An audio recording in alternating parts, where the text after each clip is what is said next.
Hey hi guys, இன்னைக்கு நம்ம பார்க்க போற படம் ஒரு அட்வென்ச்சர் கலந்த ஒரு கொரியன் மூவி தாங்க. இந்த படத்துல நம்ம ஹீரோ ஆர்கியாலஜிஸ்டா இருப்பாரு. நம்ம ஹீரோட டீம் புதுசா ஒரு விஷயத்தை கண்டுபிடிச்சு அதனால என்னென்ன பிரச்சனை வருது அதை சால்வ் பண்ணாங்க இல்லையான்றது தான் இந்த கதையை. இதுல ரொம்பவுமே ஃபேண்டசி என்றது சூப்பராகவே இருக்குங்க.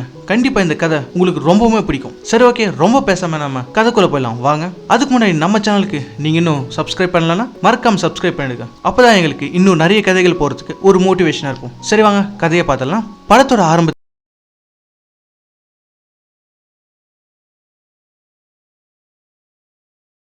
இவங்களோட கடவுளோட கோயில் இந்த பாலைவனத்துல தான் இருக்கு அப்படின்னு தான் இவங்க தேடி வந்திருக்காங்களா. ஆனா இது வரைக்கும் இவங்களுக்கு தெரியல. அது மட்டும் இல்லாம இங்க ஒரு பொண்ணு இருக்கு. இந்த பொண்ணு தான் ஒரு நாட்டோட இளவரசியா. இந்த பொண்ணு அந்த கடவுள்கிட்ட என்ன வேண்டிக்குதுன்னா, நாங்க கண்டுபிடிக்கிறதுக்கு முன்னாடி உங்களோட கோயில அந்த பேய்கள் கண்டுபிடிக்க கூடாது அப்படின்னு அந்த பொண்ணு வேண்டிக்கிட்டு இருக்கு. அதே நேரத்துல அந்த பாலைவனத்துல பயங்கரமான ஒரு ஸ்பேஸ்ஷிப் வர்ற மாதிரி காட்டுறாங்க. கூடவே பயங்கரமான புயல். அந்த புயல்ல இருந்து இவங்க தப்பிக்க ட்ரை பண்றாங்க. ஆனா தப்பிக்கவே முடியல. அந்த புயல்லையே மறைஞ்சிடறாங்கன்னு தான் சொல்லணும். அந்த பாலைவனத்துல மறையும் போது அந்த ராணி கையில இருக்கிற ஒரு நெக்லஸ் கீழே வந்துடும். அந்த நெக்லஸ் பல வருஷமா பல ஆண்டுகளா அதே இடத்துல இருந்த மாதிரி காட்டி கூடவே அதை நம்ம ஹீரோக்கு கிடைக்கிற மாதிரி காட்டுறாங்க. இவர் தாங்க நம்ம படத்தோட ஹீரோ. இவர் ஒரு ஆர்கியாலஜிஸ்ட், அதாவது புது விஷயத்தை கண்டுபிடிக்கிறது இவருக்கு ரொம்பவுமே ஆர்வம் தான் சொல்லணும். இவங்களோட டீம் தான் இப்போ இந்த இடத்துல ஏதோ ஒரு விஷயம் இருக்குன்னு கண்டுபிடிக்கிறதுக்காக வந்திருக்காங்க. அதுக்கு பேரு தான் பழங்காலத்துல தொலைஞ்சு போன லோய்லான்ற ஒரு இடமா, அதை தான் கண்டுபிடிக்கிறதுக்கு வந்திருக்காங்க. இப்ப நம்ம ஹீரோவும் அந்த நெக்லஸ் எடுத்துட்டு போய் அவரோட ப்ரொஃபசர் கிட்ட கொடுக்குறாரு. அவரும் அதை செக் பண்ணிட்டு இருக்காரு. அதே நேரத்துல ஒருத்தன் வரான். இவன் யாருன்னா,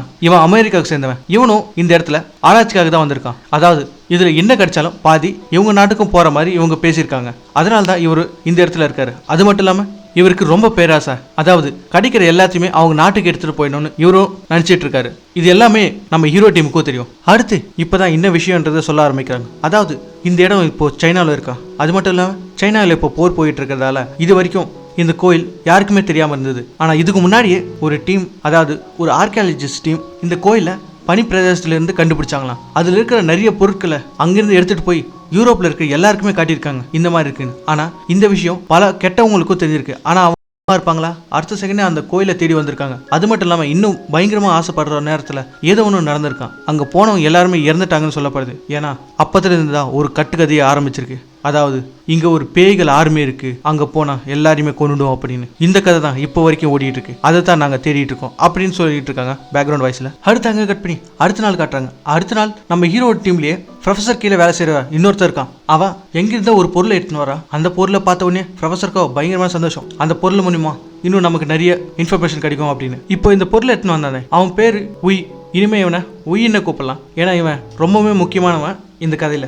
சரி, ஓகே, இந்த உயின்றவனும் அந்த பொருளை எடுத்துட்டு வந்து கொடுத்ததுக்கு அப்புறம் கூடவே ஒரு ஃப்ளவர் எடுத்து அந்த டீம்ல இருக்கிற ஒரு பொண்ணுக்கு தான். அந்த பொண்ணு வேற யாரும் இல்ல, அந்த ப்ரொஃபஸரோட அவங்களோட பொண்ணு தான். இவனுக்கு அந்த பொண்ணு மேல கிரஷ் போல, கூடவே அந்த பொண்ணுக்கும் இவன் மேல கிரஷ். ஆனா என்ன, இதை பார்த்துட்டு நம்ம ஹீரோ வேற மூஞ்ச திருப்பிக்கிறான்.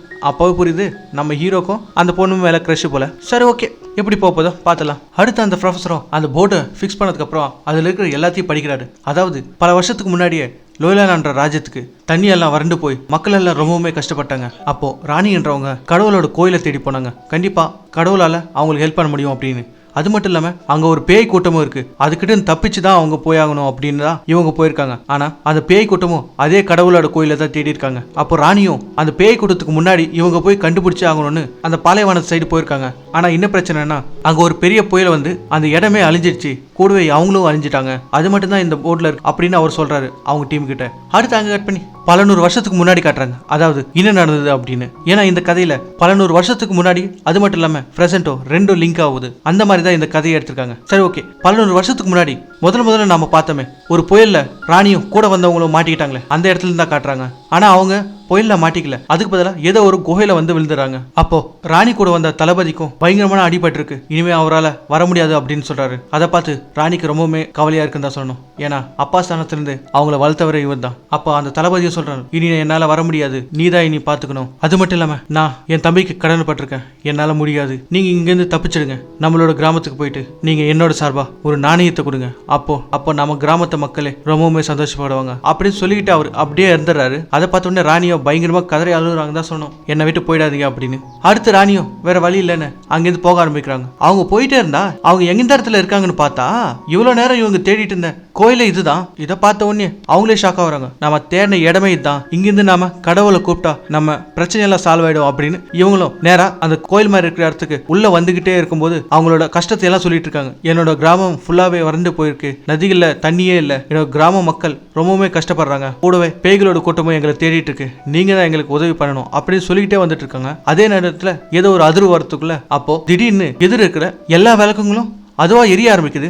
அது மட்டும் இல்லாம அந்த அதிர்வுனால முன்னாடி இருந்த ஒரு கண்ணாடி கீழே வந்து விழுந்தது. அதை பார்த்த உடனே இவங்களும் கொஞ்சம் பயந்துட்டாங்கன்னு தான் சொல்லணும். அடுத்து அங்கே கட் பண்ணி இப்போ பிரசன்ட்ல கட்டுறாங்க. அதாவது ஒரு ட்ரெயின் போற மாதிரி. அந்த ட்ரெயினுக்குள்ளதான் நம்ம ஹீரோ இருக்காரு, கூடவே அந்த ப்ரொஃபஸரோட பொண்ணு இருக்கு. நம்ம ப்ரொஃபஸரும் இவங்க கிட்ட ஒரு பொருளை கொடுத்து அமைச்சிருக்காரு. அந்த பொருளை பத்திரமா எடுத்துட்டு போய் சேர்க்க வேண்டிய இடத்துல சேருங்க, இல்லைன்னா ரொம்பவுமே ஆபத்து வரும் அப்படின்னு தான் இவங்க 2 பேரும் அமைச்சிருக்காங்க. இப்போ அதுக்காக தான் போயிட்டு இருக்காங்க. அப்ப நம்ம ஹீரோவும் சரி ஓகே சும்மா இருக்கோம்ல, அப்படியே அந்த பொண்ணை கரெக்ட் பண்ணலான்னு நம்ம ஹீரோ போய் அந்த பொண்ணுக்கு நான் வேணா கவிதை சொல்லட்டா உனக்கு அப்படின்றதுக்குள்ள அந்த பொண்ணு மொக்க பண்ற மாதிரி, எனக்கு கவிதை எல்லாம் வேணா, நீ பேசாம இருந்தாலும் போதும், எனக்கு தண்ணி எடுத்துட்டு வா அப்படின்னு நம்ம ஹீரோ அங்கிருந்து அமைச்சிருது. நம்ம ஹீரோ வேற வழி இல்லை அப்படின்னு அங்க மொக்க வாங்கிட்டு அங்கிருந்து வந்துடுறாரு தண்ணி எடுத்துட்டு போறதுக்காக. நம்ம ஹீரோ கிட்ட கொடுத்து அமைச்சது என்ன பொருள்னு பார்த்தா, இதுக்கு முன்னாடி ஒரு இடத்துல இருந்து ஒரு கண்ணாடி மாதிரி பொருள் விழுந்தது, அந்த பொருள் மாதிரியே இருக்கு இது.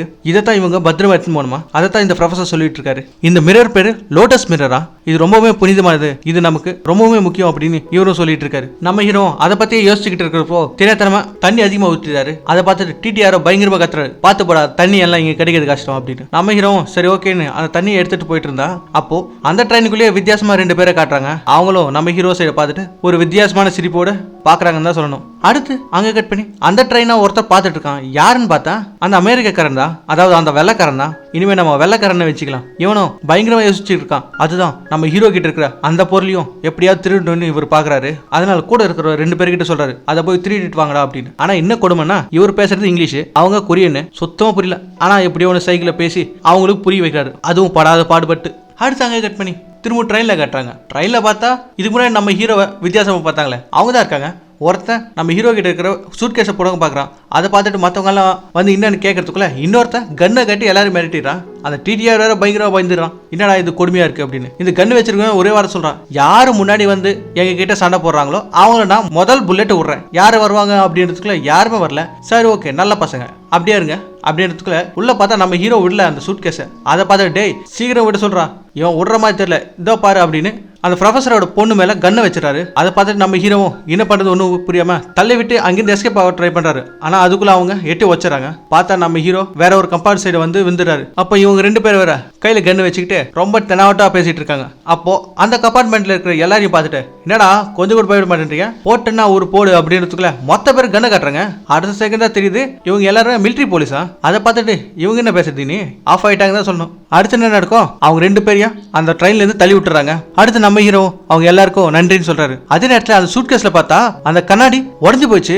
அதை பார்த்த உடனே அவங்க எல்லாருமே ஷாக் ஆயிடுறாங்க தான் சொல்லணும். என்ன பண்றதுன்னு ஒண்ணுமே புரியல. இந்த விஷயம் அந்த ப்ரொஃபஸருக்கும் லெட்டர் போட்டு சொல்லிடுறாங்க. அந்த ப்ரொஃபஸரும் ஷாக் ஆயிடுறாரு, என்னது அந்த கண்ணாடி உடஞ்சிச்சா, இவ்வளவு நேரம் நம்ம படாத பாடுபட்டது எல்லாமே வேஸ்டா போச்சு அப்படின்னு நினைக்கிறாரு. அடுத்து அங்க கட் பண்ணி நம்ம ஹீரோ கட்டினா பயங்கரமான மலையில அந்த ப்ரொஃபஸர் பொண்ணு கிட்ட பேசிட்டு இருக்காரு, நம்ம எப்படியாவது சரி பண்ணிடலாம் அப்படின்னு. ஆனா அவங்க கேட்கல, பயங்கரமா அழுதுட்டு இருக்காங்க. எங்க அப்பா என்ன நம்பி தான் அனுப்பிச்சாரு, இப்போ அது உடஞ்சு போச்சு, அது முழு காரணம் நான் தானே, அவரோட நம்பிக்கையை உடச்சிட்டேன் அப்படின்னு பயங்கரமா அழுதுட்டு இருக்கு அந்த மலையில உட்காந்து.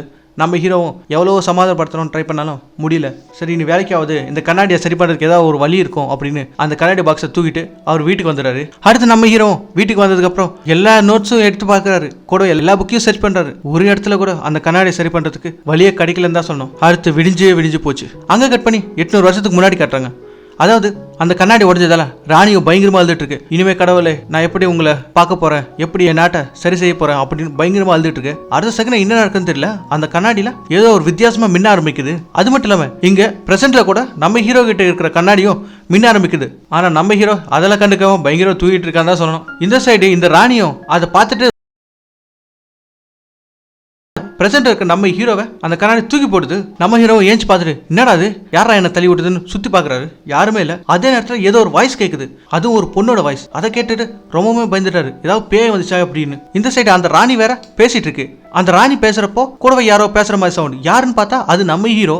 அதாவது 800 வருஷத்துக்கு முன்னாடி இருக்கிற கண்ணாடி பிரசன்ட்ல இருக்கிற நம்ம ஹீரோ கிட்ட இருக்க கண்ணாடி ரெண்டுமே லிங்க் ஆயிருக்கு. இவங்க 2 பேரால இனிமே பேசிக்க முடியும். நம்ம ஹீரோ ஏதோ பேய் தான் வந்துச்சு போல அப்படின்னு ரொம்பவே பயந்துகிட்டு இருக்காரு. அப்ப அந்த வாய்ஸ் எங்கிருந்து வந்தது பார்த்தா அது அந்த கண்ணாடியில இருந்து வந்து அதுக்குள்ள பார்த்தா ஒரு பொண்ணு இருக்கு. அதை பார்த்துட்டு ரொம்பவே பயந்துட்டு இருந்தா சொன்னோம், ஐயோ பேய் வந்துச்சு அப்படின்னு. அப்போ அந்த ராணியும் யாராவது இருக்கீங்களா எங்க கடவுளே அப்படின்னு கூப்பிடுது. நம்ம ஹீரோக்கு ஒண்ணுமே புரியல, என்னது கடவுளா, ஏமா யார்மா நீ அப்படின்னு பயந்துகிட்டே இருக்காரு. கூடவே கேட்க ஆரம்பிக்கிறாரு, நீ யாரு இப்ப சொல்றியா இல்லையா அப்படின்னு கேட்கறதுக்குள்ள அப்போ அந்த பொண்ணு சொல்லுது, நான் உங்களோட பக்தன் கடவுளே, நீங்க தான் எனக்கு உதவி பண்ணும் அப்படின்றதுக்குள்ள நம்ம ஹீரோ ஷாக் ஆகுது. என்னது நான் கடவுளா, ஏமா என்ன பார்த்தா கடவுள் மாதிரியா இருக்கு, யாருமா நீ முதல்ல சொல்லுமா அப்படின்னு அந்த பொண்ணு நான் உங்களோட பக்தன் தான் கடவுளை அப்படின்னு சொல்லுது. திரும்ப நம்ம ஹீரோ என்னடா இது தலைவலி அப்படின்னு பார்த்துட்டு இருக்காரு. அப்போ நம்ம ஹீரோக்கு ஒரு விஷயம் தெரியுது, அதாவது அந்த ராணியோட பின்னாடி ஏதோ ஒரு வித்தியாசமான சின்னங்களா இருக்கு. அதை பார்த்து நம்ம ஹீரோ என்னது அப்படின்னு அந்த ராணி கிட்ட கேட்கிறாரு. அந்த ராணியும் இதெல்லாம் நீங்க தான் உருவாக்குனது, இது உங்களோட படைப்பு தான் அப்படின்னு அந்த சைடு காட்டுறாங்க. அதை பார்த்து நம்ம ஹீரோ ஷாக்கு, ஒருவேளை நம்ம தேடிட்டு இருக்குது இதுதான் போல அப்படின்னு. அடுத்த செகண்ட் நம்ம ஹீரோ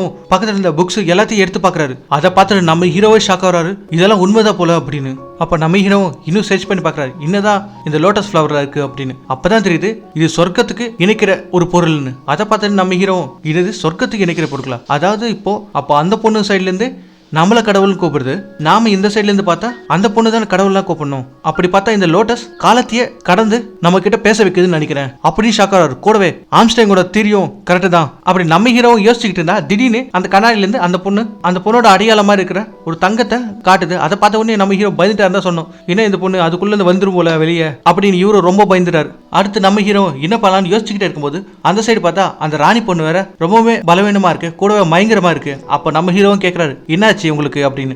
அப்பதான் சொல்லுது, அந்த பொண்ணு சாப்பிட்டு 3 நாள் ஆகுதா. அதை கட்ட உடனே நம்ம ஹீரோ சரி இரு நான் உனக்காக சாப்பாடு எடுத்துன்னு வரேன் அப்படின்னு நம்ம ஹீரோவும் போயிட்டு அந்த ராணி பொண்ணுக்காக கொஞ்சம் சாப்பாடு எடுத்துன்னு வந்து தராரு. அந்த பொண்ணும் அதை சாப்பிடுது. அதை சாப்பிட்டு பார்த்துட்டு ரொம்பவுமே சூப்பரா இருக்கு அப்படின்னு சொல்லுது. சரிம்மா நீ சாப்பிடு, ஏன்னா அதுதான் என்னோட டின்னரா இருந்தது, அது மட்டும் இல்லாமல் கூடவே அதுதான் என்னோட கடைசி சாப்பாடு, சரி ஓகே அப்படின்னு நினச்சிக்கிட்டாரு. அதே நேரத்தில் அந்த ராணி பொண்ணு கேட்க ஆரம்பிக்குது, கடவுளை நீங்க தான் எங்களை காப்பாற்றணும் அப்படின்னு. அதை கேட்டோன்னு நம்ம ஹீரோ நான் கடவுளே கிடையாது, நான் எப்படி காப்பாத்துறது, அது மட்டும் இல்லாமல் என்னை காப்பாற்றிக்க எனக்கு வழி இல்லை, இப்போ ஒன்று வேற காப்பாற்றணுமா அப்படின்னு யோசிச்சுக்கிறாரு. அடுத்து நம்ம ஹீரோக்கு ஒரு ஐடியா வருது, இந்த பொண்ணு மூலமா நமக்கு தேவையான இன்ஃபர்மேஷன் கிடைக்குமா அப்படின்னு. சரின்னு ஒரு மேப்பை எடுத்து காட்டுறாரு. அதாவது இந்த மேப்ல உங்க நாடு இருக்கா பாரு அப்படின்றதுக்குள்ள இந்த நாடே தான் எங்க மேப் அப்படின்றதுக்குள்ள நம்ம ஹீரோக்கு ரொம்பவே சந்தோஷம். என்னது நமக்கு தேவையான இன்ஃபர்மேஷன் இந்த பொண்ணு மூலமா கிடைச்சிடும் போலியா அப்படின்னு. அடுத்து நம்ம ஹீரோ அந்த பொண்ணு கிட்ட பேச ஆரம்பிக்கிறாரு. கூடவே நான் சில விஷயத்த கேட்பேன், எனக்கு நீ உதவி பண்ணணும், அப்படி பண்ணா நான் உனக்கு ஹெல்ப் பண்றேன் அப்படின்றதுக்குள்ள அப்போ அந்த ராணி பொண்ணும் நான் கண்டிப்பா உங்களுக்கு உதவி பண்றேன், என்னோட சோல் எல்லாமே உங்களுக்கு தான் சொந்தம், நீங்க என்ன சொன்னாலும் நான் செய்யறேன் அப்படின்றதுக்குள்ள நம்ம ஹீரோ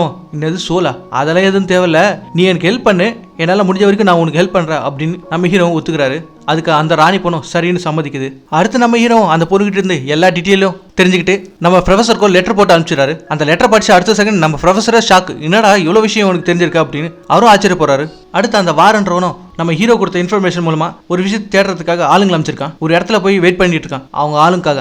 அதே நேரத்தில் அந்த வெள்ளைக்காரனும் வரான், வந்து அவங்க கூட வம்பு இருக்கிறதே பார்க்குறான். அது மட்டும் இல்லாமல் இந்த வெள்ளைக்காரன் கூட அவங்க ஆளுங்களை அதே இடத்துக்கு அமைச்சிருக்கானா, இவனுக்கும் அந்த இன்ஃபர்மேஷன் போயிருக்கு போல. அடுத்த செகண்டே அவங்க ஆளுங்கள்லாம் ஒரே வாட்டி வராங்க, வந்து இன்ஃபர்மேஷன் சொல்றாங்க. அதாவது நீங்க சொன்ன மாதிரி அந்த இடத்துல இருக்கு, அது மட்டும் இல்லாம கிட்டத்தட்ட 2 லாரி எடுத்துட்டு போற அளவுக்கு பொருட்கள் இருக்கு, அதுவும் தங்கத்தாலியா இருக்கு அப்படின்னு சொல்றதுக்குள்ள 2 பேருமே ஷாக் ஆயிடுறாங்க. என்னது 2 லாரி ஃபுல்லாவா, 1-2 எடுத்துட்டு போனாலே கோடீஸ்வரங்க, அப்படிப்பட்டது 2 லாரி ஃபுல்லானா உலகத்திலே நாம தான் பணக்காரனா இருப்போமே அப்படின்னு இவங்க 2 பேருமே ஷாக் ஆகுறாங்க. கூடவே ரொம்பவே சந்தோஷப்படுறாங்க, இதை முழுசா கண்டுபிடிச்சிட்டுமே நாம அப்படின்னு. அடுத்து கட் பண்ணி இந்த விஷயத்த அந்த ப்ரொஃபஸருக்கு தெரியப்படுத்துறதுக்குள்ள அவரும் ஷாக் ஆயிடாரு. என்னது எவ்வளவு பொருட்கள் இருக்கா, இதை டிரான்ஸ்ஃபர் பண்றதுக்கு நிறைய ஆட்கள் தேவை போல அப்படின்றதுக்குள்ள அப்போ இன்னொருத்த வந்து சொல்றான், நிறைய ஆட்கள் வந்துட்டு இருக்காங்க, அதை டிரான்ஸ்ஃபர் பண்றதுக்காக நான் வர வச்சிட்டு இருக்கேன் அப்படின்றதுக்குள்ள இந்த விஷயத்தெல்லாம் கேட்ட உடனே அந்த ப்ரொஃபஸராலையும் சந்தோஷத்தை தாங்க முடியல. இந்த உலகம் ஃபுல்லா நம்மள பார்க்க போகுது, நம்ம ஆர்கியாலஜிஸ்ட் வேலை முழுசா நிறைவேற போகுது அப்படின்னு ரொம்பவுமே சந்தோஷப்படுறாரு.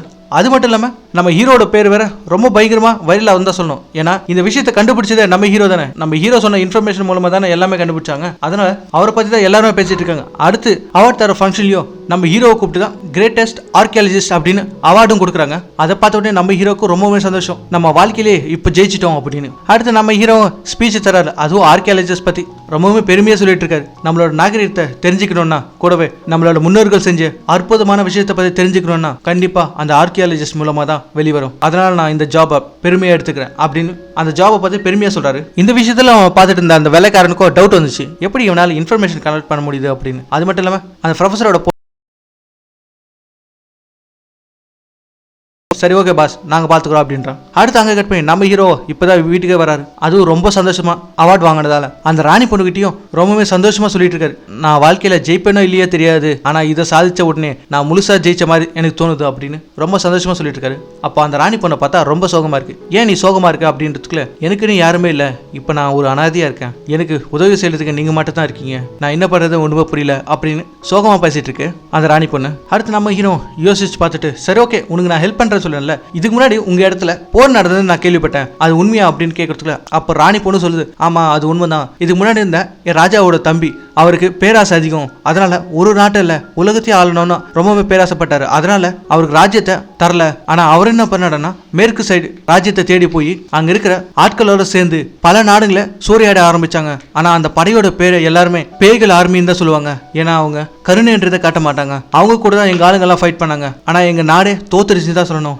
இப்போ அவனால தான் எங்களுக்கு பிரச்சனையே வருது, இப்போ அவன் உங்களோட கோயிலை தான் தேடிட்டு இருக்கான், அது மூலமா இன்னும் நிறைய நாடுகளை கைப்பற்ற முடியும் அப்படின்னு அவனும் யோசிச்சுக்கிட்டு இருக்கான். அதனால தான் அவனுக்கு முன்னாடி வந்து உங்க மூலமா எங்க நாட்டை காப்பாற்ற முடியுமான்னு உங்ககிட்ட உதவி கேட்டு வந்திருக்கேன் அப்படின்னு எல்லா விஷயத்தையும் சொல்லுது. அது மட்டும் இல்லாம இதே மாதிரி எங்க நாட்டிலே ஒரு கோயில் இருந்தது, அந்த கோயிலுக்குள்ள ஒரு புனிதமான ஒரு கப்பு இருந்தது, அந்த கப்பு மூலியமா கடவுள்கிட்ட பேச முடியும்னு அவனுக்கு தெரிஞ்சதால அந்த கோயிலை கூட விட்டு வைக்காம ஃபுல்லாவே அழிச்சிட்டான். அதுக்குள்ள எங்க ராஜா அந்த கப்பு அவங்க கிட்ட போயிடக்கூடாது, அது போயிடுச்சுன்னா இந்த உலகமே அவன் காலுக்கில போயிடும் அப்படின்னு எங்க ராஜா அந்த கப்பையை உடைச்சிட்டாரு. அதுக்கப்புறம் ஒரு புயல் வந்துதான் எங்களுக்கு இந்த மாதிரி நிலைமையெல்லாம் ஆரம்பிச்சது அப்படின்னு முழுசா சொல்லுது. அடுத்து ஒவ்வொரு விஷயமா நம்ம ஹீரோ கேட்க ஆரம்பிச்சிட்டாரு என்ன நடந்தது அப்படின்னு. அப்போ அந்த கொடூர ராட்சசனும் எங்க நாட்டையோ கைப்பற்றினதுக்கு அப்புறம் நாங்க அங்கிருந்து வந்துட்டோம், அதுக்கப்புறம் தான் உங்களை தேடி வந்தோம், நீங்க தான் எங்களை காப்பாற்றணும் அப்படின்னு சொல்லுது. அடுத்து அங்கே கட் பண்ணி அந்த ப்ரொஃபஸரோட பொண்ணை தான் காட்டுறாங்க. அந்த பொண்ணை சில பேர் ஃபாலோ பண்ணிட்டு இருக்காங்க. அடுத்து நம்ம ஹீரோ கட்டினா நம்ம ஹீரோ அந்த பொண்ணுகிட்ட கேள்விதான் கேட்டுட்டு இருக்காரு. அப்போ அந்த பொண்ணு சொல்லுது திரும்ப நாங்கள் அந்த கப்பை கண்டுபிடிச்சாதான் எங்களோட நாட்டை காப்பாற்ற முடியும், அந்த புஷ்பத்தை கண்ணாடி மூலமா தான் இதெல்லாம் செய்ய முடியும் அப்படின்னு தெரிஞ்சுக்கிட்டேன். அது மட்டும் இல்லாம ஒரு எங்க கடவுளோட சமாதி ஒன்று இருக்கு, அந்த சமாதி கிட்ட போய் இந்த கண்ணாடியை கொடுத்தா எங்க எல்லாருக்குமே விடுதலை கிடைக்கும், அதுக்கப்புறம் தான் கடவுள் எல்லாம் எங்களை தண்டிப்பாங்களா இல்லையான்றதை யோசிப்பாங்க அப்படின்னு சொல்லியிருக்காங்க அப்படின்னு இந்த பொண்ணு சொல்லுது. அப்போ நம்ம ஹீரோவும் சரி ஓகே உனக்கு அந்த சமாதி எங்க இருக்கு தெரியுமா அப்படின்னு கேட்கறதுக்குள்ள அந்த ராணி பொண்ணு பயங்கரமா மயங்கிற மாதிரி இருக்கு. அதை பார்த்து நம்ம ஹீரோ என்ன ஆச்சுன்னு பார்த்தா பயங்கரமா கொதிக்குது, அதாவது ஃபீவர் வந்துச்சு போல. அடுத்த செகண்ட் நம்ம ஹீரோ அந்த பொண்ணுக்கு டேப்லெட் போட்டு கூடவே சொட்டுற மாதிரி ஒன்று தராரு, இதை போட்டுக்கோ உனக்கு கண்டிப்பா குளிராது உடம்புக்கு நல்லா இருக்கும் அப்படின்னு நம்ம ஹீரோ சொல்றதுக்குள்ள அந்த பொண்ணு போட்டுக்கிட்டு அடுத்து அந்த ராணி பொண்ணு ரொம்பவுமே நன்றி அப்படின்னு நம்ம ஹீரோ கிட்ட சொல்றப்போ சரி ஓகே பரவாயில்ல அப்படின்னு சொல்றாரு. அது மட்டும் இல்லாம சரி ஓகே நான் உனக்கு உதவி பண்றேன்னு சொல்லிட்டேன்ல, நாளைக்கே நான் கிளம்புறேன் அந்த சமாதி தேடி, உனக்காக நான் கண்டிப்பா ஹெல்ப் பண்றேன் அப்படின்னு சொல்றதுக்குள்ள அந்த பொண்ணு தேங்க்ஸ் கடவுளே, ரொம்ப நன்றி கடவுளே அப்படின்னு சொல்லுது. அப்போ நம்ம ஹீரோ எனக்கு கடவுள்லாம் சொல்லாதமா உன்னோட நண்பன் வேணா சொல்லு அப்படின்னு சொல்றாரு. அடுத்து இந்த விஷயத்தெல்லாம் யாரோ பாக்குறாங்க, யாருன்னு பார்த்தா அந்த ப்ரொஃபஸரோட பொண்ணு தான் நம்ம ஹீரோட வீட்டு வெளியிலேருந்து பார்த்துட்டு இருக்கு. இந்த விஷயத்தை எல்லாத்தையுமே அந்த பொண்ணு பார்த்த உடனே பயங்கரமான ஷாக், என்னடா நடக்குது அப்படின்னு. அடுத்த செகண்ட் அந்த ப்ரொஃபஸரோட பொண்ணை யாரோ கிட்னாப் பண்ணிடுறாங்க. அடுத்த நாள் நடக்கும் அந்த பொண்ணை ஒரு இடத்துக்கு கூட்டிட்டு வராங்க. என்னன்னு பார்த்தா அந்த வெள்ளைக்காரனும் இருக்கா கூட அந்த வாவன்றவனும் அங்கதான் இருக்கான். இப்பதானே தெரியுது அந்த வெள்ளைக்காரன் கூட இந்த வாவன்றவனும் கூடவே வேலை செய்யறான்னு. அது மூலமா தான் இவ்வளவு இன்ஃபர்மேஷன் அவனுக்கு போய் சேர்ந்திருக்கு. இதை பார்த்த உடனே அந்த பொண்ணு பயங்கரமா ஷாக் ஆகுது, எதுக்காக இந்த மாதிரி பண்ற அப்படின்னு கேட்கறதுக்குள்ள இதுக்கெல்லாம் காரணம் நான் இல்லம்மா, அவன் தான், அவன் செஞ்ச வேலையால் தான் இவ்வளவு பெரிய பிரச்சனை வருது அப்படின்னு சொல்றாரு. அடுத்து அதுக்கப்புறம் தான் இந்த வெள்ளைக்காரனே ஒரு விஷயத்த காட்டுறான், அதாவது இவங்க இவ்வளவு நேரம் சேர்த்து வச்ச இன்னொரு பாதி மேப்பே இவங்க கிட்ட தான் இருக்கு. அதை பார்த்த உடனே எல்லாருக்குமே ஷாக், இவங்க கிட்ட இருக்கு. அது மட்டும் இல்லாம இவனுக்கு இது படிக்க வரல, அதனால அந்த வாவு கிட்ட கேட்கறான் இது என்னன்னு படிச்சு பாரு அப்படின்றதுக்குள்ள அவன் படிச்சு காட்டுறான். அப்போ எல்லாருமே வித்தியாசமா பாக்குறாங்க, என்னது உண்மையாவே கடவுளோட கோயில் இருக்கா, அதுல பேய்களை கட்டுப்படுத்துற விஷயம் ஒண்ணு அடங்கி இருக்கு அப்படின்னு போட்டிருக்கு அப்படின்றதுக்குள்ள இவங்க யாருமே நம்பல. ஆனா அந்த வெள்ளைக்கார ரொம்பவே நம்புறான், கண்டிப்பா அந்த பேய்களோட கூட்டத்தை நம்மளால கட்டுப்படுத்த முடியும் அப்படின்னு இவனும் கொஞ்சம் பேராசைப்படுறான்னு தான் சொல்லணும். அப்பதான் தெரியுது இந்த வெள்ளைக்காரனுக்கும் தெரிஞ்சிருக்கு அந்த கண்ணாடி மூலமா ஃபியூச்சர் பிரசன்ட் ரெண்டுத்தையும் பார்க்க முடியும், ரெண்டு சைடு பேச முடியும் கூட அப்படின்னு இவனுக்கு முழுசா தெரிஞ்சிருக்கு. அப்போ அந்த வாவன்றோம் இதெல்லாம் கேட்டுட்டு ரொம்பவே ஷாக் ஆகுறான், ஒருவேளை இது உண்மையா இருந்தா வாழ்க்கை வரலாற்றையே மாற்றிவிடும், இது வரைக்கும் இருந்த விஷயம்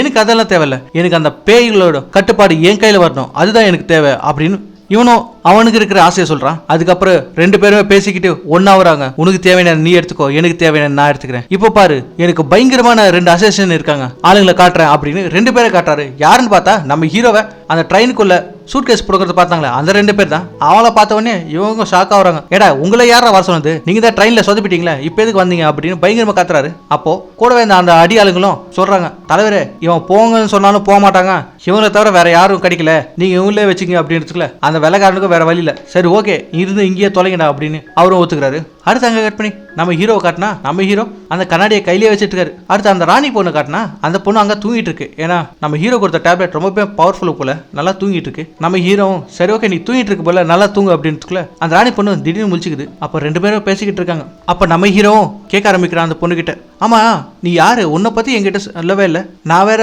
உங்க நாட்டை பத்தி தான் கேட்டுட்டு இருந்தேன், உன்னை பத்தி சொல்ல முடியுமா அப்படின்றதுக்குள்ள நான் அந்த நாட்டோட ராணி, அதாவது இதுக்கு முன்னாடி பெண் தெருவியா இருந்தேன், என்னதான் அவங்க நாட்டோட ராணியா ஆக்குறாங்க, காரணம் நான் மட்டும்தான் கடவுள் கூட பேசுவேன்னு அவங்க நம்புறாங்க. ஏன்னா பெண் தெருவிங்களுக்குன்னு ஒரு விஷயம் இருக்கு, அவங்க பிறந்த அடுத்த செகண்டே அவங்க அப்பா இறந்துருவாங்க அப்படின்னு சொல்றதுக்குள்ள நம்ம ஹீரோவும் சாரி நான் வேணும்னு ஒன்று கேட்கல, உன் மனசு கஷ்டப்படுந்தேன் என்னை மன்னிச்சுக்க அப்படின்றாரு. அப்போ ராணி பொண்ணும் கேட்க ஆரம்பிக்குது, ஆமா உங்களை பத்தி சொல்லுங்களேன் அப்படின்னு. நான் ஒரு பயந்தவங்கம்மா, பிடிச்ச பொண்ணுக்கு ஒரு கவிதை கூட சொல்ல முடியல, அவ்வளோ பயந்துகிட்டு இருக்கேன் அப்படின்னு சொல்றதுக்குள்ள ராணி பொண்ணும் இன்னது நீங்க கவிதையெல்லாம் எழுதுவீங்களா, உங்களுக்கு தெரியுமா அப்படின்னு கேட்கறதுக்குள்ள நம்ம ஹீரோ பில்டப்காக இன்னது கவிதை தெரியுமாவா, நான் கவிதையிலேயே ஊறி போனோமா, நான் கவிதையை சொல்ல ஆரம்பிச்சா எல்லா பொண்ணுங்களும் பின்னாடியே வரும் அப்படின்னு பெருமையை பேசிக்க ஆரம்பிக்கிறாரு. அப்பா ராணி பொண்ணும் சரிங்க ஒரு கவிதை சொல்ல முடியுமா அப்படின்னு கேட்கறதுக்குள்ள நம்ம ஹீரோ புக்கை எடுத்து சொல்ல ஆரம்பிக்கிறாரு, ஒவ்வொரு கவிதையா நான் சொல்றேன் அப்படின்னு. அந்த கவிதையெல்லாம் கேட்டுட்டு நம்ம ராணி பொண்ணும் அப்படியே தூங்கிடுது. அடுத்து நம்ம ஹீரோ இந்த கவிதை உனக்கு ரொம்ப பிடிச்சிருக்கா அப்படின்னு கேட்கறதுக்குள்ள அந்த பொண்ணு தூங்கிட்டு இருக்கு. அதை பார்த்துட்டு சரி ஓகே அந்த பொண்ணு தூங்கிட்டோன்னு நம்ம ஹீரோ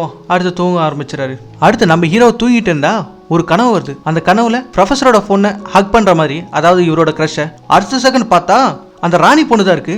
அந்த பொண்ணு கிட்ட கிஸ் பண்ணிக்கிற மாதிரி இமேஜ் பண்ணிட்டு இருக்காரு. எதுக்காக இந்த மாதிரி நடக்குதுன்னு அவருக்கு புரியல. அடுத்த செகண்டே பார்த்தா ஏதோ ஒரு பூண்டு ஸ்மெல் வருது. என்னன்னு அந்த ராணி பொண்ணு கிட்ட கேட்டா, ஏன்னா எனக்கு வயிறு கலக்கிச்சு அதனால பூண்டு வாயில போட்டுக்கிட்டேன் அப்படின்னு சொல்றாங்க. யாருன்னு பார்த்தா அந்த அசாசின்னு சொன்னாங்களே 2 பேர்ல அதுல ஒருத்தர் இருக்கான். அவனை பார்த்துட்டு ரொம்பவே பயத்துல நம்ம ஹீரோ ஏஞ்சிடாரு அங்கிருந்து. அதை பார்த்துட்டு அந்த ராணி பொண்ணும் என்னாச்சு இவ்வளவு பயப்படுறீங்களா அப்படின்னு கேட்கறதுக்குள்ள ஒண்ணு இல்லம்மா ஒரு பயங்கரமான கெட்ட கனவு, இதெல்லாம் ஒன்று சொன்னா புரியாது, சரி ஓகே அப்படின்றாரு. அடுத்து நம்ம ஹீரோ யாரோ காலிங் பெல் அடிக்கிறாங்கன்னு டோர் திறக்கிறதுக்காக போறாரு. அப்ப யோசிச்சுக்கிட்டே போறாரு, என்னடா இது இந்த மாதிரி வித்தியாசமான ஒரு கனவு வருது, எதுக்கு அந்த தேவையில்லாதவங்க எல்லாம் என் கனவுல வராங்க அப்படின்னு யோசிச்சுக்கிட்டே கதவை திறந்தா அந்த அசாசினான 2 பேர் வெளியே நிற்கிறாங்க. அவங்கள பார்த்த உடனே நம்ம ஹீரோ பயங்கரமான ஷாக். அடுத்த செகண்டே கதவு முடியாது. நம்ம ஹீரோ ஷாக் ஆனதை பார்த்துட்டு இவங்க 2 பேர் பயந்துடுறாங்க. என்னடா அது நாம பயமுறுத்தலாம் வந்தா நம்மளே பயமுறுத்துறான் இவன் அப்படின்னு. அப்போ அவங்க 2 பேரும் நம்ம ஹீரோ பார்த்து டேய் ஒழுங்கா கதவை தர இல்லைன்னா உன்னை இங்கேயே கொண்டுருவோம் அப்படின்னு 2 பேரும் பயங்கரமாக மிரட்டுறாங்க. அப்போ நம்ம ஹீரோவும் கேட்குறா எதுக்குடா நீங்கள் இங்கே வந்தீங்க, எனக்கு கொல்றதுக்கு அமிச்சாங்களா யாராவது அப்படின்னு கேட்கறதுக்குள்ள உன்னை கொண்டு எந்த பிரயோஜனம் இல்லை, மரியாதையா நீ அந்த லோட்டஸ் கண்ணாடியை எங்க கிட்ட கொடுத்துட்டேன்னா உன்னை உயிரோட விட்டுருவோம், அப்படி இல்லைன்னா கொண்டுருவோம் அப்படின்னு இவங்களும் பயங்கரமா மிரட்டுறாங்க. அப்ப நம்ம ஹீரோவுக்கு புரிஞ்சிச்சு அந்த லோட்டஸ் கண்ணாடிக்காக தான் வந்திருக்காங்க, அது இவங்க கையில கடிக்கவே கூடாது அப்படின்னு நம்ம ஹீரோ அங்கிருந்து போக ஆரம்பிச்சிட்டாரு. இவங்க வேற நான் 7 அதுக்குள்ள நீ எடுத்துன்னு வந்து குத்துரு அப்படின்னு இவங்க என்ன ஆரம்பிக்கிறாங்க. ஆனா நம்ம ஹீரோ வீட்டோட பின்னாடி இருந்து குதிச்சு அங்கிருந்து ஓட ஆரம்பிச்சிடாரு நம்ம ஹீரோ. இவங்க வேற அங்க எண்ணிட்டு இருக்காங்க 1 2ன்னு. இன்சைட் நம்ம ஹீரோ போயிட்டே இருக்கும்போது கண்ணாடி ஒரு இடத்துல வச்சுட்டு அந்த ராணி பொண்ணு கிட்ட சொல்றாரு கண்ணாடி மூலமா, இந்த பாரு நான் ஒரு பிரச்சனையில் மாட்டிக்கிட்டேன், இதுல இருந்து வெளியே வர வரைக்கும் நீ எதுவுமே பேசாத, நான் போலீஸ் ஸ்டேஷன் போயிட்டு இருக்கேன், நீ ஏதாவது வாய் திறந்தானா பிரச்சனை தான் வரும் அப்படின்னு சொல்றதுக்குள்ள சரி ஓகே நான் அந்த பொண்ணு சொல்லுது. அதே நேரத்துல நம்ம ஹீரோ சுத்து போட்டுறாங்க. யாருன்னு பார்த்தா அந்த வெள்ளைக்காரன் தான், அவனும் கூடவே ஆளுங்களை கூட்டு வந்துட்டு இருக்கான். அது மட்டும் இல்லாம இந்த ராணியோட சைடு பார்த்தா அந்த சைடும் அந்த பேய்களோட ஆர்மி அங்க வந்துடுது. அதை பார்த்துட்டு அவங்களும் பயப்படுறாங்க, எனக்கும் இங்க ஆபத்து வந்துடுச்சு அப்படின்னு அந்த பொண்ணு சொல்லுது. நம்ம ஹீரோவும் அவங்க கிட்ட இருந்து தப்பிக்கணும்னு நினைச்சா அவங்க நம்ம ஹீரோவை பிடிச்சிடறாங்க. இந்த சைடு அந்த ராணி பொண்ணும் அந்த பேய்ங்க கிட்ட மாட்டிக்கிறது. அடுத்த செகண்ட் அவங்க 2 பேர் கையில இருக்கிறதும் கண்ணாடியில தூரமா போகுது. அது என்னன்னா ஆட்டோமேட்டிக்கா கொஞ்சம் கொஞ்சமா மறைய ஆரம்பிக்குது, அதாவது அந்த கண்ணாடி நார்மல் ஆயிடுது. அதே நேரத்துல அந்த வெள்ளைக்கார வர அதை பாத்துறான், என்னடா இது அதிசயமா இருக்கு அப்படின்னு. இதை பார்த்துட்டு அவனும் ஷாக் ஆயிடுறான். இந்த சைடு அந்த பேய்களோட கூட்டத்துல ஒருத்தன் அந்த கண்ணாடியை பாத்துறான். அதே மாதிரி நடக்கிறதுக்குள்ள அவனும் ஆச்சரியப்படுறான், இது எப்படியா தலைவர்கிட்ட சொல்லி ஆகணும் அப்படின்னு. அது நேரா அந்த அரக்கன் கிட்டயும் சொல்லிடுறாங்க, இதோ பாருங்க தலைவரை இந்த கண்ணாடி ஆட்டோமேட்டிக்கா மூடுது, அதாவது இதுக்கு முன்னாடி இந்த பொண்ணு கடவுள் கூட பேசிக்கிட்டு இருந்தது போல, எனக்கு தெரிஞ்சு இந்த பொண்ணால மட்டும்தான் இதை ஓப்பன் பண்ண முடியும்னு நினைக்கிறேன் அப்படின்னு சொல்றதுக்குள்ள சரி ஓகே நான் பாத்துக்கிறேன் நீ போ அப்படின்றாரு. ஓகே இது சொர்க்கத்துக்கான கதவு ஓப்பன் பண்ணுதுன்னு நினைக்கிறேன், அப்படி ஓப்பன் பண்ணா நாம அந்த உலகத்துக்கும் போய் சொர்க்கத்தையும் ஆளலாம் அப்படின்னு இவங்களும் பயங்கரமா ஸ்கெட்ச் போட்டுட்டு இருக்காங்க. அதுக்கு அந்த ராணி பொண்ணு நான் ஒத்துக்கவே மாட்டேன், நான் உனக்கு கொஞ்சம் கூட உதவியே பண்ண மாட்டேன் அப்படின்னு அந்த அரக்கனுக்கு நேரா சொல்லிடுது. அவன் பயங்கரமா மிரட்டுறான், நீ எப்படி எனக்கு செய்யாம இருப்ப பாரு, நான் இந்த உலகத்தையே ஆட்சி பண்ணணும்னு நினைக்கிறவன், என்கிட்ட வச்சுக்காத, இந்த மாதிரி சொன்ன உன்னோட மக்கள் எல்லாருமே சாகர நிலைமைக்கு போயிடுவாங்க அப்படின்னு பயங்கரமா மிரட்டுறாரு. அதை கேட்ட உடனே ராணி பொண்ணு கொஞ்சம் பயப்படுது, ஒருவேளை இந்த மாதிரி பண்ணுவானோ அப்படின்னு. அடுத்து அங்க கட் பண்ணி நம்ம ஹீரோ காட்டினா ஹீரோவை கட்டி போட்டு வச்சிருக்கான். கூடவே அந்த வெள்ளைக்காரன் பயங்கரமா வார்னிங்கா கொடுத்துருக்கான், நீ எனக்கு உதவி பண்ணணும், அப்படி பண்ணலன்னா உன்னை உயிரோட விட மாட்டேன் அப்படின்னு. அப்போ நான் உனக்கு எதுவும் பண்ண மாட்டேன், நான் எதுக்காக பண்ணணும் அப்படின்னு நம்ம ஹீரோ கேட்கறதுக்குள்ள நீ எதுவும் பண்ண தேவையில்ல, ஆனா பாதிக்கு பாதி இந்த புக்ல இருக்கு, அதாவது உங்க மாஸ்டர் உங்க ப்ரொஃபசர் எல்லா விஷயத்தையுமே ஒரு இன்டர்வியூல சொல்லிட்டாரு, அது இந்த புக்ல எல்லாமே நோட் ஆயிருக்கு. அந்த சமாதி அதை பத்தி எனக்கு நல்லாவே தெரியும், அந்த சமாதிக்கு போனா சொர்க்கத்துக்கான வழியை ஓப்பனாகும், கூடவே ஒரு கோஸ்ட் ஆர்மியே எனக்கு கட்டுப்படும், அதனால நீ எனக்கு உதவி பண்ணி தான் ஆகணும் அப்படின்னு சொல்றாரு. அப்ப கை தட்டுறதுக்குள்ள உள்ள இருந்து யாரோ டீ கப் எடுத்துன்னு வராங்க. யாருன்னு பார்த்தா அது ப்ரொஃபஸரோட பொண்ணு, கூடவே அந்த வாவும் அங்கதான் இருக்கான். அப்போ அந்த வெள்ளைக்காரனும் அந்த ப்ரொஃபஸரோட பொண்ணை காட்டி பயங்கரமா நம்ம ஹீரோவை மிரட்டி அதுக்கு ஒத்து வைக்கிறாரு. இந்த பொண்ணோட நிலைமை ரொம்பவுமே மோசமாயிடும். உங்ககிட்டயே அந்த சாய்ஸை வர்றேன், எப்படி ஒத்துக்கிறியா இல்லையா அப்படின்னு அந்த பொண்ணுகிட்ட மிஸ்பிஹேவ் பண்றதுக்குள்ள நம்ம ஹீரோ சரி ஓகே அப்படின்னு அவரு ஒத்துக்கிறாரு. அடுத்து அங்க கட் பண்ணி இந்த சைடு காட்டினா அந்த ராட்சசன் வேற ரொம்ப பெரிய சிம்மாசனம் மாதிரி ஒன்று செட் பண்ணியிருக்கான், அது மேலே போயிட்டு இருக்கான். அதை தூக்கிட்டு போறது யாருன்னு பாருங்களா, சாதாரணமான மக்கள். அவங்கள டார்ச்சர் பண்ணி அங்கிருந்து எடுத்துன்னு போயிட்டு இருக்கான். இந்த சைடு ராணி பொண்ணை காட்டினா அவங்கள பயங்கரமா டார்ச்சர் பண்ணி அடிச்சுக்கிட்டே கூட்டின்னு வராங்க. அப்போ ஒருத்தன் அதை தடுத்து அவங்க கிட்ட பேச ஆரம்பிக்கிறாங்க. என்னன்னு பார்த்தா அந்த கோஸ்ட் ஆர்மியில ஒருத்தனுக்கு நம்ம ராணியை நல்லா தெரிஞ்சிருக்கு, அது மட்டும் இல்லாம உங்களை பத்தி எனக்கு நல்லாவே தெரியும் அப்படின்னு நல்ல விதமா பேசிட்டு இருக்கான். அப்ப நம்ம ராணியும் கேக்குது, உங்களுக்கு என்ன தெரியுமா, எப்படி உங்களுக்கு தெரியும் அப்படின்றதுக்குள்ள உங்க சேனாதிபதி என்னோட உயிரையே காப்பாத்திருக்காரு, அவருக்கு நான் ரொம்ப கடமைப்பட்டிருக்கேன், நீங்க சொல்லுங்க உங்களோட கடைசி ஆசை ஏதாவது இருக்கா, என்னால உங்களுக்கு உதவி பண்ண முடியாது ஆனா இந்த ஆசையை வேணா நிறைவேற்ற முடியும் அப்படின்னு சொல்றதுக்குள்ள அப்ப நம்ம ஹீரோயினி சொல்லுது, சேனாதிபதி ஒரு விஷயத்த சொன்னாரு, எங்க கிராமத்துக்கு போய் தங்க நாணயத்தை கொடுத்தா போதும் அவங்க சந்தோஷப்படுவாங்க அப்படின்னு, அதை மட்டும் செய்யுங்க அப்படின்னு இவங்க கேட்கறதுக்குள்ள சரி நீ ஒரு ஒத்துக்கிறாரு. அடுத்து அங்க கட் பண்ணி நம்ம ஹீரோ சைடு காட்டினா இந்த வேலைக்கார வேற பேசிட்டு இருக்கான். அந்த சைடு என்ன இருக்குன்னு தெரியல, என்னன்னு போய் பார்க்கணும் அப்படின்றதுக்குள்ள அப்போ கூட இந்த அலக்கையிலும் ஒரு ஐடியா தராங்க. அந்த அசாசின் 2 பேர் இருக்காங்களே அவங்கள வேணா அமுச்சு பார்க்கலாமா, எல்லாமே சரியாயிடும் அப்படின்றதுக்குள்ள அந்த வெள்ளைக்காரனுக்கு பயங்கர கோவம் வருது. அவங்க 2 பேர் பேரையே எடுக்காத, அந்த கம்யூனிட்டிக்கு ஒரு வேலைக்கு கூட லாக்கில்ல, போன இடத்துல எல்லாம் சொதப்பிட்டு இருக்காங்க, ட்ரெயின்லயும் சொதப்பினாங்க, அந்த கண்ணாடி எடுத்துன்னு வரத்துக்கும் சொதப்பிட்டாங்க, அவங்கள பேர் எடுத்த உன்னை இங்கேயே போச்சிடுவேன் அப்படின்றதுக்குள்ள அவங்களும் பயப்பட ஆரம்பிச்சிட்டாங்க, இனிமே அந்த பேருங்களே எடுக்க மாட்டேன் சார் அப்படின்னு. அடுத்து நம்ம ஹீரோவை காட்டான், நம்ம ஹீரோவை கட்டி போட்டிருக்காங்க. அப்போ அந்த ப்ரொஃபஸர் பொண்ணும் வந்து பேச ஆரம்பிக்குது. அப்போ அந்த பொண்ணு சொல்லுது, என்னை மன்னிச்சிடு, என்னாலதான் நீ இப்படி மாட்டிக்கிட்ட அப்படின்னு. அப்போ அதே நேரத்துல அந்த வாவும் வந்து ஆமா உன்னாலதான் மாட்டிக்கிட்டோம் அப்படின்னு அவனு சிங்சாங் போட ஆரம்பிக்கிறான். அது மட்டும் இல்லாம அந்த பொண்ணுகிட்ட சண்டை போடுறான், விட்டுத்தள்ளு இவனால தானே நமக்கு இவ்வளவு நிலைமை அப்படின்னு. இவன் மேல தப்பே இல்லாத மாதிரி அங்க பேசிட்டு இருக்கான். அடுத்து அங்க கட் பண்ணி அடுத்த நாள் எப்படியோ சேர வேண்டிய இடத்துக்கு வந்துட்டாங்க. ஃபுல்லா பனி, அவங்களும் அந்த இடத்த பார்த்துட்டு இருக்காங்க. அந்த மரத்து கீழே தான் அந்த ஏஞ்சலோட சமாதி இருக்கு, அதாவது கடவுளோட சமாதி, நாம அங்கதான் போனோம் அப்படின்னு அவங்களும் பேசிக்கிறாங்க. அடுத்து அங்க கட் பண்ணி இந்த சைடு இந்த ராட்சசன் வேற அந்த கண்ணாடியை ராணி கிட்ட கொடுத்துருக்கான். அதே மாதிரி இந்த சைடு நம்ம ஹீரோவும் அந்த கண்ணாடியை கையில எடுத்துக்கிறாரு. இவங்க 2 பேர் கையிலும் கண்ணாடி இருக்கிறதுக்குள்ள அந்த கண்ணாடி திரும்ப ஆக்டிவேஷன் ஆகுது. அடுத்த செகண்ட் அந்த இடம் ஃபுல்லாவே நிலநடுக்கம் வர ஆரம்பிச்சிச்சு, அதாவது உள்ள பெரிய பெரிய குழிகளை ஏற்பட ஆரம்பிக்குது. அதனால எல்லாருமே கீழே விழுந்துடுறாங்க. அடுத்து அந்த நிலநடுக்கம் நின்னதுக்கு அப்புறம் ஏஞ்சி பார்த்தா எல்லாரும் ஏதோ ஒரு குகையில இருக்காங்க, ஏதோ ஒரு வழி போகுது, அதை பார்த்துட்டு அந்த சைடு போக ஆரம்பிக்கிறாங்க. அதே மாதிரி இந்த சைடு பார்த்தா இந்த ராணி பொண்ணும் எப்படியோ இவங்களை கூட்டிட்டு வந்துருச்சு. இதை பார்த்த உடனே அங்க பயங்கரமா சேனாதிபதியும் சொல்றான், நாம எப்படியோ வந்துட்டோம், நாம தேர்ந்தெடுக்கப்பட்டவங்க, அதனால நாம வந்திருக்கோம் அப்படின்னு ரொம்ப பயங்கரமா சந்தோஷத்தை சொல்லிட்டு இருக்கான். அடுத்த செகண்ட் ஹீரோ கிட்ட இருக்கிற கண்ணாடியும் கூடவே ராணி கிட்ட இருக்கிற கண்ணாடியும் 2 ஒரே வாட்டி மின்னுது. அடுத்த செகண்ட் முன்னாடி ஏதோ ஒரு விஷயம் நடக்குது, அங்க படிக்கட்டு மாதிரி வருது. நம்ம ஹீரோவும் ராணியும் ஒரே நேரத்துல 2 பேருமே அதுல ஏறாங்க. ஆப்போசிட் சைட்ல இருந்து அந்த கண்ணாடியை 2 பேரும் ஒரே நேரத்துல வைக்கிறாங்க. அது 2மே மெர்ஜான அடுத்த செகண்ட் அந்த இடத்துல ரொம்பவுமே அதிசயமா நடக்க ஆரம்பிக்குது. அதாவது நம்ம ஹீரோ அந்த ராணியை மீட் பண்றான். 2 பேரும் மீட் பண்ணதுல ரொம்பவே சந்தோஷப்படுறாங்க. அப்போ அந்த ராணி பொண்ணு சொல்ல ஆரம்பிக்குது. அதுக்குள்ள நம்ம ஹீரோ புரிஞ்சுக்கிறாரு, நீ ஒன்னும் சொல்ல தேவையில்ல, எனக்கு புரிஞ்சது, நீ வேற வழி இல்லைன்னு தான் இது ஓபன் பண்ணிருக்க, நானும் அதே நிலைமை தான், கண்டிப்பா இது சரியாயிடும். இவங்க பேசிட்டு இருந்தா அந்த சைடு அந்த வெள்ளைக்கார வேற பயங்கரமா சந்தோஷப்படுறான். கூட அந்த வாவும் இதெல்லாம் உண்மைதான், இனிமே நாம எல்லாத்துமே சாதிக்கலாம் அப்படின்னு இவங்க 2 பேரும் பயங்கரமா சந்தோஷப்படுறாங்க. இந்த சைடு நம்ம ஹீரோவும் அந்த ராணி கிட்ட பேசிட்டு இருக்கான், நீ உண்மையை சொல்லு, நீ நிம்மதியா வாழ்வேன்னு. அப்ப ராணி பொண்ணும் கண்டிப்பா உன் கூடயே நான் நில வெளிச்சத்தை பாக்குறேன் அப்படின்னு 2 பேருமே ஹக் பண்ணிக்கிறாங்க. அதை பாக்குறதுக்கு ரொம்ப சூப்பரா இருக்குன்னு சொல்லணும். சுத்தி இருக்கிற நட்சத்திரம் மாதிரி மின்னிக்கிட்டே சூப்பரா இருந்தது. ஆனா அடுத்த செகண்ட் நம்ம ஹீரோ இதுக்கு மேல இந்த இடத்துல இந்த விஷயம் இருக்கக்கூடாது அப்படின்னு நம்ம ஹீரோ நம்ம ராணிய அந்த சைடு நீ போ அப்படின்னு தள்ளி விட்டு அடுத்த செகண்டே அந்த கண்ணாடியை எடுத்துட்டாரு வெளியில. கூடவே அந்த பென்டென்ட்டையும் எடுத்துட்டாரு. இதுதானே இவங்களுக்கு தேவை, இனிமே இவங்களுக்கு கிடைக்கூடாது அப்படின்னு. அடுத்த செகண்ட் அந்த வெள்ளைக்கார வேற நம்ம ஹீரோவை சுட்டுறான். அது மட்டும் இல்லாம அந்த வாவும் ஒரு கன்னை எடுத்துட்டு வந்து நம்ம ஹீரோவை கொல்றதுக்கு வரான்.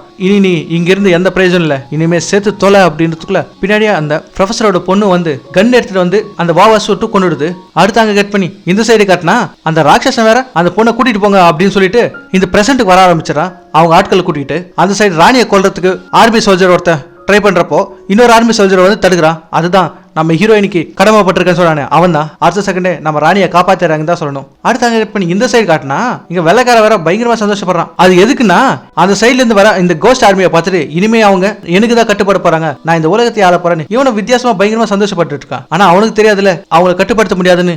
அடுத்த செகண்ட் நம்ம ஹீரோவும் ப்ரொஃபஸரோட பொண்ணும் அங்கிருந்து போக ஆரம்பிச்சாங்க. அப்ப வெள்ளைக்காரன் அவங்கள பார்த்துட்டு போட்ட விட்டுரு, இனிமே நாம இந்த உலகத்தை ஆள போறோம், இந்த கோஸ்ட் ஆர்மியை நமக்கு கட்டுப்பட போகுது அப்படின்னு பயங்கரமா சந்தோஷப்பட்டு இருக்கான். இதெல்லாம் பார்த்துட்டு இருந்தா அந்த ராட்சசனும் கேட்கறான், என்ன இதுதான் சொர்க்கமா அப்படின்னு கேட்கறதுக்குள்ள பக்கத்துல இருந்த பேய் மாதிரி இருக்கானே அவன், இல்ல தலைவர நான் இது வரைக்கும் சொர்க்கத்தை பார்த்ததே இல்ல, இதுதான் அந்த சொர்க்கமானு கூட தெரியல தலைவர அப்படின்னு சொல்றதுக்குள்ள இந்த ராட்சசனுக்கு பயங்கரமான டவுட், என்னடா இது சொர்க்கமே கிடையாது, வேற எங்கேயோ வந்துட்டோம்ல அப்படின்னு. இதுல இவங்க வேற ஒரு டென்ஷன்ல இருந்தா அந்த சைடு அந்த வேலைக்கார இவங்கள பார்த்து, நீங்க இனிமே எனக்கு தான் அடிமை, நீங்க என்ன பார்த்துதான் கடவுளா கும்பிடணும், இனிமே நான் சொல்றதுதான் நீங்க செய்யணும் அப்படின்னு பயங்கரமா ஆர்டர் போட ஆரம்பிக்கிறான். அதை கேட்டவொடனே அந்த ராட்சசனுக்கோ பயங்கரமா கோவம் வந்துச்சு, ஏண்டா யாருக்கு அடிமையா இருக்கணும், நான் உனக்கு கீழே வேலை செய்யணுமா அப்படின்னு பக்கத்துல இருந்த அம்பை பிடிங்கி ஒரு வீசுறதுக்குள்ள அந்த வேலைக்காரன் கூட இருந்தானே அந்த அசிஸ்டன்ட் அவனுக்கு பட்டு அங்கேயே இருந்துடுறான். அதை பார்த்த உடனே அந்த வேலைக்காரன் ரொம்பவே பயந்துடுறான், என்னடா பண்றீங்க, இந்த உலகத்துக்குள்ள வர வச்சதே நான் தான், நீங்க எனக்கு தான் சொந்தம், நான் என்ன சொல்றேனோ அதுதானே செய்யணும், நீங்க என்ன உங்க இஷ்டத்தை பண்றீங்க, இதெல்லாம் பண்ணக்கூடாது அப்படின்னு இவன் திரும்ப வார்னிங் கொடுக்க ஆரம்பிக்கிறான். ஆனா அவங்க கொஞ்சம் கூட யோசிக்காம, டேய் நாங்க வந்ததே கடவுளை கொல்றதுக்குடா, நீ வேற எங்களை அடிமைப்படுத்துறன்னு நினைக்கிற, நான் எப்படிடா உன்னை சும்மா விடுறேன், நான் உன்னை கொல்லாம விட மாட்டேன் அப்படின்னு ஆர்மியை போக வைக்கிறான். அடுத்த செகண்ட் அந்த ரெண்டு டீமுக்குள்ள பயங்கரமா சண்டை வருதுன்னு தான் சொன்னோம். அடுத்து நம்ம ஹீரோவை கூட்டிட்டு போயிட்டு இருக்கும்போது அந்த ப்ரொஃபசர் பொண்ணு சொல்லுது, இப்போ நிலைமை ரொம்ப மோசமாயிடுச்சு, என்ன பண்றது அப்படின்றதுக்குள்ள அப்ப ஹீரோவும் சொல்றான், நீ ஒண்ணு கவலைப்படாத, நிலைமை ரொம்ப மோசம் தான், ஆனா சரியாயிடும். அப்பதான் நமக்கும் தெரியுது நம்ம ஹீரோ அந்த ராணி பொண்ணு கிட்ட சொல்லியிருக்காரு, இந்த மாதிரி கோஸ்ட்டை கட்டுப்படுத்த முடியும் அப்படின்னு நீ எழுது, ஒரு மேப்பை மாதிரி கிரியேட் பண்ண, நீ இந்த மாதிரி கோஸ்ட் டீமை கட்டுப்படுத்த முடியும் அப்படின்ற மாதிரி நீ செட் பண்ணு அந்த மேப்ல அப்படின்னு நம்ம ஹீரோ தான் சொல்லியிருக்காரு, ஒரு மேப்பை கிரியேட் பண்ற மாதிரி. அதனாலதான் அந்த பொண்ணு அந்த காலத்துல மேப்பை கிரியேட் பண்ணிருக்கு. இப்போ இந்த மேப்பை பார்த்துட்டு தான் இந்த வெள்ளைக்காரன் அவங்கள கட்டுப்படுத்துற மாதிரி நினைச்சிட்டு வந்திருக்கான். இப்போ இவங்க ரெண்டு பேர் சைட்லயும் அந்த பொண்ணுக்கும் அந்த ராட்சசனால பிரச்சனை இல்ல, இப்போ இந்த சைடு நம்ம ஹீரோக்கும் இந்த வேலைக்காரனால பிரச்சனை இல்ல, ஒரே வாட்டி ரெண்டு பிரச்சனையும் சால்வ் ஆயிடுச்சுன்னு தான் சொல்லணும். நம்ம ஹீரோ போட்ட பிளான் ரொம்பவே சக்சஸா சரியாயிடுச்சுன்னு தான் சொல்லணும். அடுத்து நம்ம ஹீரோவும் ப்ரொஃபசர் பொண்ணும் அங்கிருந்து வந்துடுறாங்க. அடுத்து அங்கே கட் பண்ணி சில வருஷத்துக்கு அப்புறம் காட்டுறாங்க, அதுவும் நம்ம ஹீரோவை வயசானவ மாதிரி.